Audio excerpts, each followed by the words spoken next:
taking the bus to school could be fun and interesting. When children take the bus, they have the opportunity to connect with other children in their neighborhood, which is important. As they get older, they'll learn how to make new friends and improve their social skills. They'll also have the chance to interact with kids from different grade levels, social circles and classes they wouldn't normally interact with, as well as gain new perspectives. However, after getting on a bus with some friends in late April, Roy Lindsay Tuttle decided to hitchhike the rest of the way home.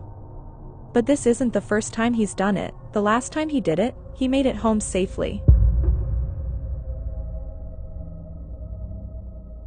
Roy Tuttle was murdered on April 23, 1968, in Surrey, England. The boy was a 14-year-old high school student who was raped and murdered while walking home from school. Brian Lunfield confessed to the crime after DNA evidence surfaced in 2001, after the murder went unsolved for 33 years. It is the United Kingdom's oldest unsolved cold case.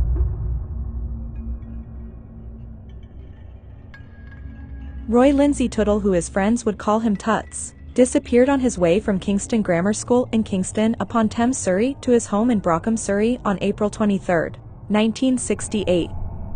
At 3:30 p.m., he left school and boarded a bus with his friends. He then decided to hitchhike the rest of the way home to save money on bus fares so he could buy a new bicycle, which he did on a regular basis.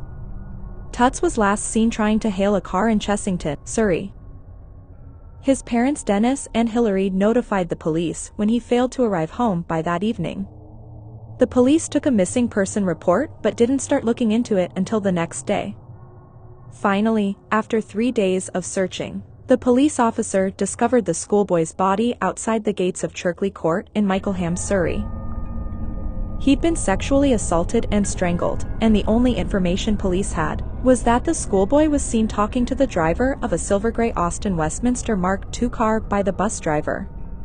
The bus driver described the car driver as a short, stocky man with whitish grey hair.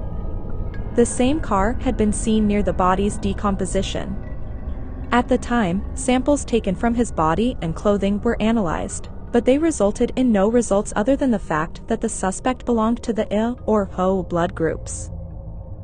Scotland Yard was called in to help with the investigation, but the case remained no breaks. The investigation remained open and was reviewed on a regular basis. Detectives, on the other hand, believed that the killer was a repeat offender and that the murder was not random. Investigators decided to travel to Aberdeen, Scotland in the 1970s to interview Brian Lunfield, a man from Solihull, West Midlands who had been sentenced to 2 years in prison for the attempted abduction and indecent assault of a 14-year-old boy. Tuts' pants, which had been frozen, yielded a partial DNA sample in December 1996. A national review was held in the late 1990s to look into unsolved murders and see if any could be linked to current criminals or other crimes. The assaults of 2 young boys in Scotland were discovered by Tuts investigators. They were not able to locate Brian, who had last been heard of in the 1980s. In the year 2000, the DNA sample from the Tutt case was matched to Brian, who had his DNA taken when he was arrested for drunk driving in Birmingham in September the year before. Brian had been working as a gardener while avoiding paying taxes. Surveillance was set up on field in Birmingham by Surrey police. Brian's criminal history included a gross indecency fine in 1969, an assault in Aberdeen in the 1970s, and 2 4-year sentences in the 1980s for 2 counts of unlawful sex with underage boys, and falsely imprisoning 2 teenage boys. Brian Field was finally arrested at his Birmingham flat on February 21, 2001. He was held in police custody, during which time his detention was extended for more than the initial 24 hours in order to assist the investigation.